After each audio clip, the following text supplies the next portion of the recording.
All right, ladies and gents, welcome to today's video. The video idea actually comes from, let me pull it up here. It is a guy named Tommy, and he was asking the difference between an agency and a SaaS company. So I decided to take it a step further and talk about what I think the important differences are between service, software, and product. Software is SaaS, software as a service is what SaaS stands for. Service is more like an agency, and then product is more so like an e-com business that's selling physical goods, such as this cup or AirPods or notepads, keyboards, etc. So these are three different business models that you can choose if you're beginning your entrepreneurial journey. And I think it's important to kind of weigh the pros and cons of each.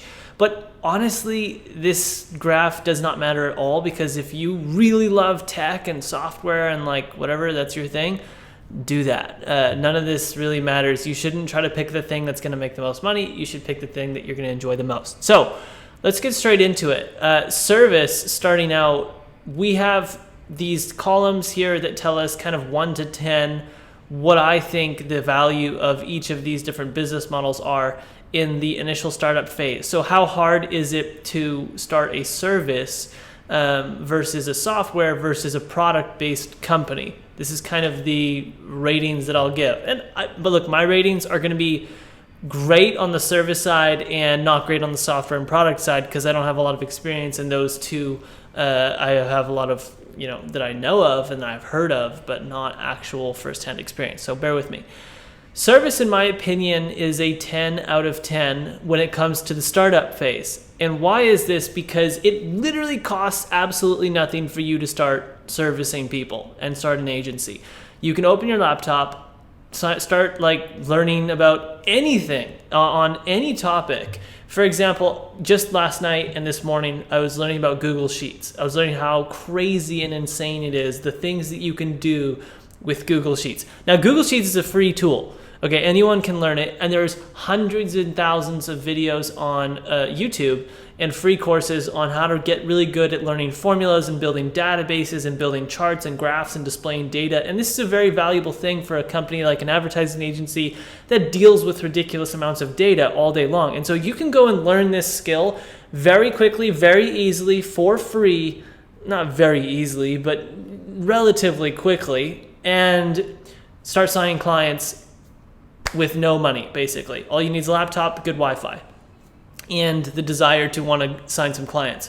And by the way, the knowledge on how to sign clients is free and available in many different places, such as YouTube. You can go watch Trojan Horse Marketing. That's one method you can use to be able to get in front of ideal prospects and sign some clients worth $1,000, $2,000, $3,000, $4,000, $5,000 per month. So service is very easy to start. Now, software, I gave it a 6 out of 10 because, again, I don't know what it's like to build a software. I've built a couple softwares in my life, but I don't have first-hand experience. I'm not a programmer, so I know that personally, if I want to build a software, I need to hire or partner with a software developer to be able to get the actual program built out, which means it costs more money to start. And generally speaking, to be able to build software, like a good software, even just a beta MVP, I know that there's tools that you can use to do it, even if you have no development experience, but it requires a lot more energy and knowledge, in my opinion, than most services that people could start. So I give it a 6 out of 10 because it's harder to actually start. You need more skills. It takes more time to acquire those skills,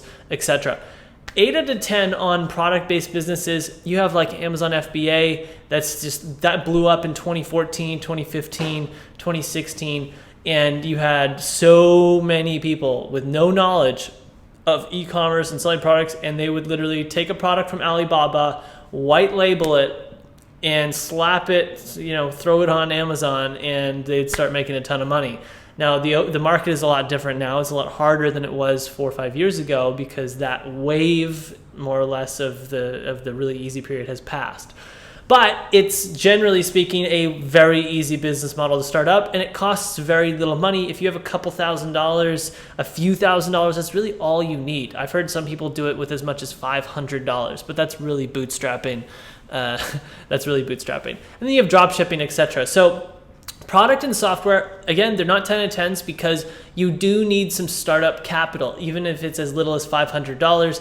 and to $3,000 on the product side. And then for the software side, you don't really need startup capital if you are a programmer and you're a developer and you can figure out how to develop something, or if you want to go through the time-consuming process of finding someone and partnering with them and convincing them that your idea is good and that there's a market for the software that you want to build. Okay, so that's really one very important variable that I kind of want to throw out. Very easy to start an agency. Now let's go to scalability. This one's legendary. Starting an agency might be easier, but scaling it is, in my opinion, definitely harder than software and product-based companies. Okay, so service/agency gets a 6 out of 10. Why? It's because of how people-oriented these businesses are. Okay, Better EMS is an advertising agency. We specialize in Amazon advertising, and what happens when you sign more clients is you need to hire more people. Now, when you hire more people, it's a beautiful thing. It makes the agency so much better. It doesn't just slow you down and create communication chaos, although it can do that if you have a terrible culture and a very bureaucratic, dramatic, awful leadership. But if you don't have those things, it can go quite well. But you do need to hire people, and you need to get really good at hiring people very quickly, and great people that fit your culture in order to scale.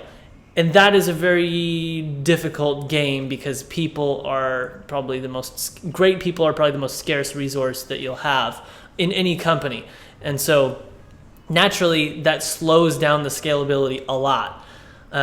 Software, on the other hand, let me give you a difference between these two. When you build a software and it's very well built and you have a sign up page, people sign up, they click a button, it runs an automation, and boom, this whiteboard that I'm using is a software company.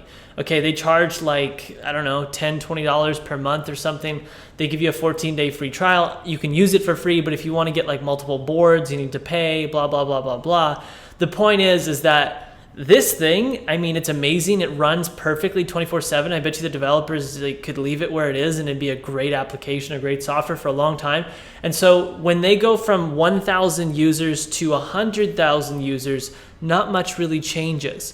The support tickets that come through will probably increase, but it's very minimal in terms of the ability to handle support tickets than it is to handle clients on the service side, because clients will request very custom things. Support tickets in a software, it's generally speaking going to be pretty basic, repeatable stuff most of the time, given especially a super simple software like this, which is a whiteboard, digital whiteboard. So you can see how the scalability is drastically better in a software company, and that's why the evaluations are also much higher, which we'll get into, but much higher, 10 out of 10, and honestly, I would say service could even be as low as a 5 or a 4 relative to software. Product is also a 10 out of 10. You could even give it a 9 out of 10, but honestly, products will also scale much higher. The reason why is because we have many clients. Our clients sell products. We've seen our clients go from $100,000 per month to $3 million per month. And when they were doing $100,000 per month, they were a 2 to 3 person team. When they're doing $3 million per month, they're like a 15 to 20 person team. Okay, I just want to put that in context. You go from 100,000 to $1 million, that is a 30x in terms of your monthly revenue. Okay, if you 30x your monthly revenue and you pretty much only 5x your team, you start to see the ratios here. That's insane.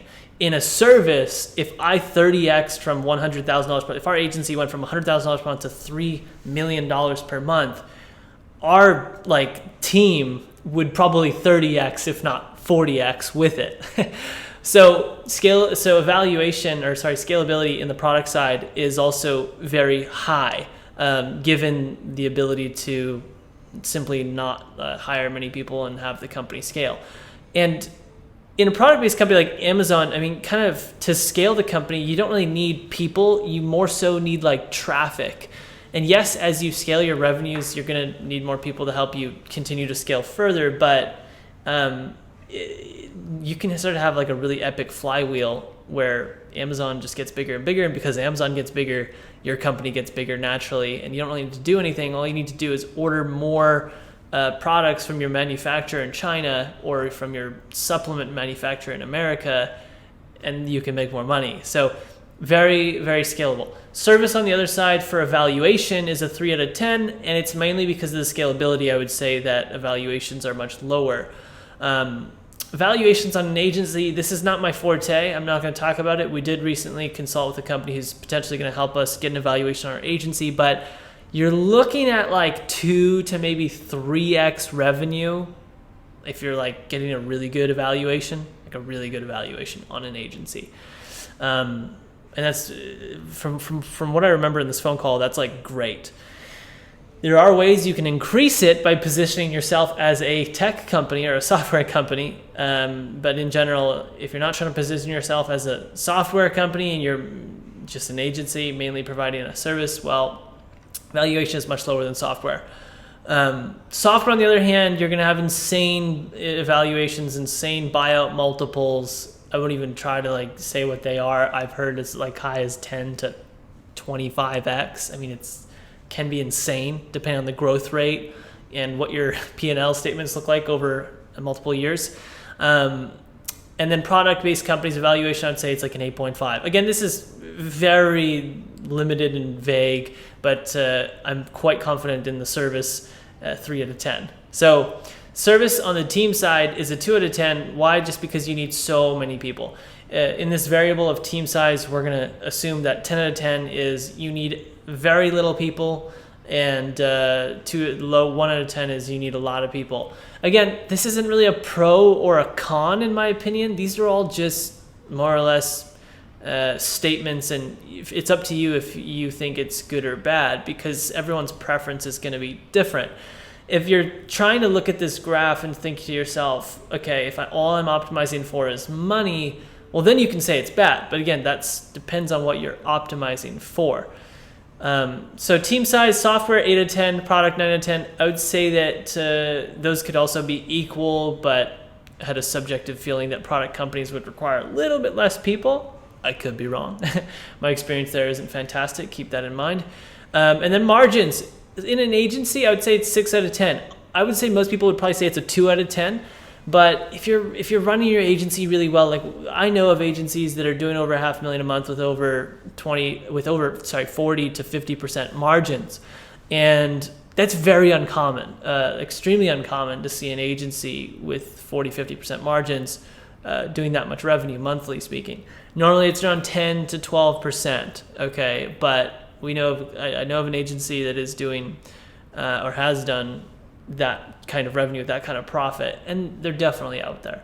So margins can be great. The industry standard is terrible, but if you run your agency well, you can have good margins. But it's still not going to be as great as software or product, in my opinion. Again, and this is generally speaking, there's some software companies that probably have terrible margins. There's some product companies that probably have terrible margins, but I'm just speaking generally here, okay? Software and product is definitely better than agency across the board, generally speaking, so that's why they have 2 points higher. You could probably even give it 3 or 4 if we're speaking industry standards. But that's it, ladies and gents. That's the difference in my opinion. What you want to do is look at this graph and not really care about the points on the board, but more so just think to yourself, what would I actually really enjoy doing? Building a service company, a software company, a product-based company. If you don't enjoy dealing with people, well, ladies and gents, that is a good indicator that you should not build a agency. If you do enjoy building code and back-end systems or developing unique products and whatever, I mean, great, go for software product. So, ladies and gents, hopefully you enjoyed this video. Tommy, this video, I think, was for you, if I'm remembering your name correctly. If you have any video ideas, put them in the comment section below. And please, the only thing I asked for you to do is to hit the subscribe button if you found a little bit of value in this video. This is a pretty vague general video. I don't know how valuable it is, but it was a question in the comment section, so I wanted to make a video for it.